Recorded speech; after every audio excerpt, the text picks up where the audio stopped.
Hello, lovelies, and welcome back to An Angel's Life of Bookish Goodness. I am going to start a new segment that I am going to be doing once a week, and it's called Story Time. And what I'm going to be doing with this segment is I am going to do a brief reading from a story that I'm sharing with you. It's going to be a different story each week so that we don't get into trouble with copyright laws. And sometimes it'll be something that I am reading, and sometimes, like this week, it'll be something that I'm writing.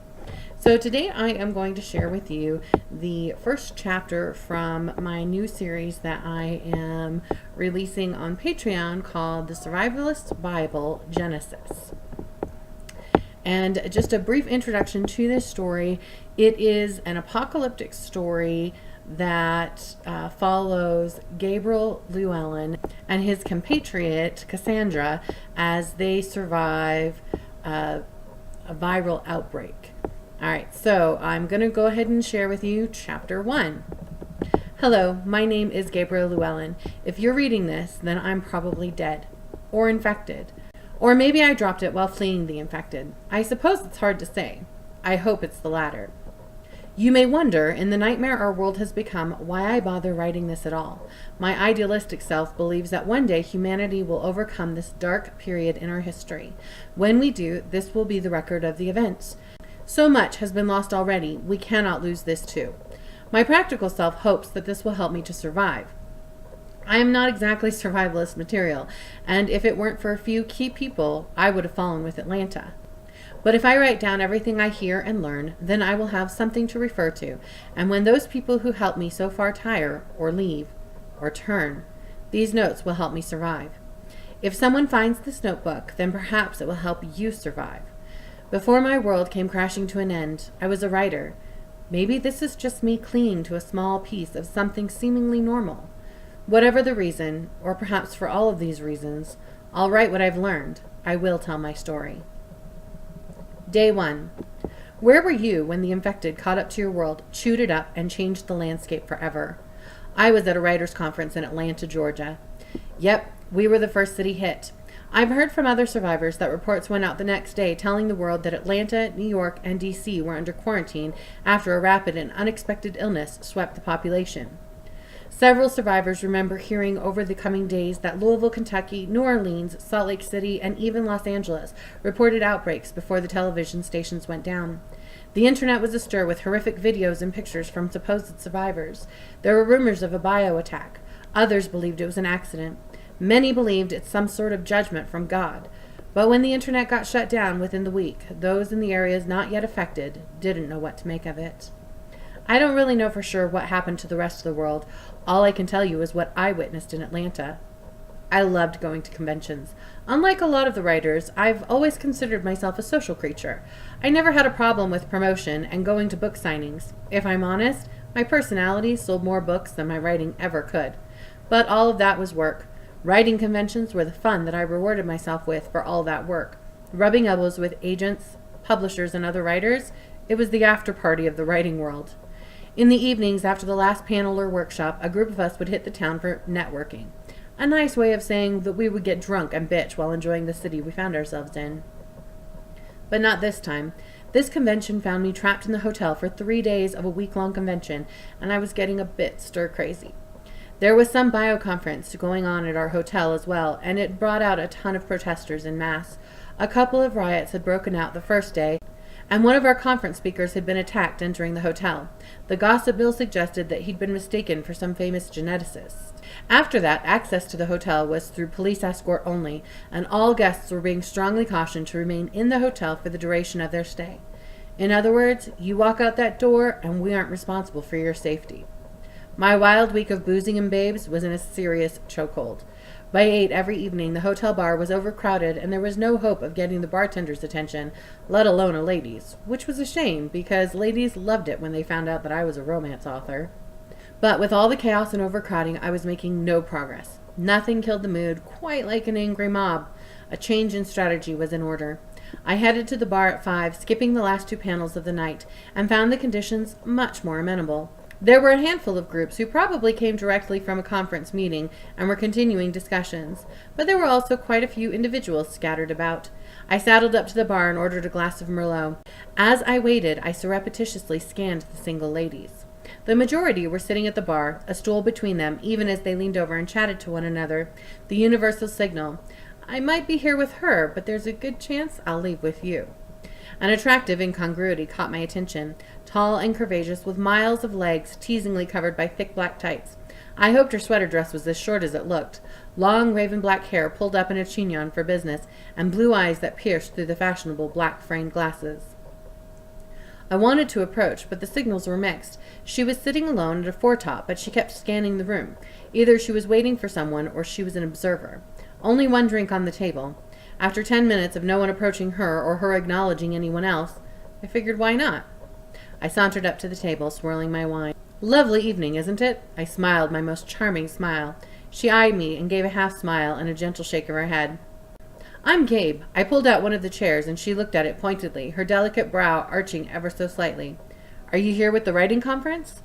The eyebrow arched even further. I'm sorry, were you waiting on someone? No, I prefer to drink alone. Her voice was rich and sultry, sending chills up my spine. A slight hint of northwestern clipped tones didn't stop it from sounding like music to my ears. And she wasn't waiting for anyone. Small parties are definitely more fun. I winked and she rolled her eyes. I'm not partying. I'm here for work. The businesslike coldness of her tone made it very clear that I wasn't welcome, but those intoxicating rose-red lips forced me to ignore my better judgment. All work and no play makes for a very dull work-away, wouldn't you say? She glowered at me. Seriously, even her glower was gorgeous. Or I was just really randy. Hard to say. I was transfixed, waiting for her to speak, hoping my winning smile would turn her. She sighed, chugging her drink, and got up and walked away. The sweater skirt was just as short as I'd thought, and the swivel of her hips as she walked quickly to the elevators without once looking back left me locked in my seat. My lizard brain was telling me I should pursue, but she'd made it pretty clear she wasn't interested. I sighed, taking a sip of my wine. If I was lucky, I'd have 2 more days to woo her. In the meantime, there was tonight. I scanned the bar of ladies, but none of them could quite hold my attention after that vision. That was my first encounter with Cassandra Dane. Fortunately for me, it wouldn't be my last. I'd like to say that after that lovely lady left me high and dry, I managed to snag another, but after 2 hours the bar was packed and I'd struck out once again. I couldn't get the bartender's attention and decided that I was blearily drunk enough and should just give up the night. Stumbling into the lobby towards the elevators, I could hear the protesters. I glanced toward the lobby doors and found them pressed up against the outside windows, the hotel security guards leaning on the glass walls just inside. At my glance, several of the protesters banged on the glass, pointing and gesticulating angrily. Great, I'd given them a face for their rage. The wrong face, but they didn't know or care. As more and more saw me, they pressed signs to the windows, banging and shouting. I couldn't understand their words, but the signs made it pretty clear that they were not forward-thinking people. You can't play God. Genetics will be the death of us. No designer babies. And one, I thought vaguely clever, don't be Joseph Mengele. My gawking at them gawking at me was causing quite a kerfuffle, and one of the security guards at the door gestured for me to move along. Shaking myself from my drunken observations, I stumbled to the elevator suite, pressing the button, and kept my eyes locked on the panel as one whooshed to the ground floor. As I slipped onto the elevator, I took one last look at the door. The security guards were now waving to the crowds, pressing against the windows as if to tell them to simmer down. One would think that there were more interesting things to do in Atlanta on a Friday night. I shook my head and leaned against the cool interior of the elevator, my head beginning to whirl. By the time I made it to my room on the 5th floor, I was feeling pretty shitty. The elevator had my stomach doing loop-de-loops, my head was aching, and there was a funky taste in the back of my mouth. Stumbling through the door, I grabbed a bottle of water from the mini-fridge and popped some painkillers. My room had a really nice balcony with a great view of the city streets. I thought some cool air might help, so I headed out there. Unfortunately, the air of Atlanta was far from cool, even in March. The heat of the day still radiated up from the streets. The mob of protesters was going strong, with people standing on vehicles and waving homemade signs. Traffic on either end of the street was being diverted by rows of police vehicles. I couldn't read the signs from up above, but I could hear the crowd chanting. The words weren't clear, but the anger and violence was. After 3 days of this, you'd think that the heat would drive people indoors, but it only seemed to make them more belligerent.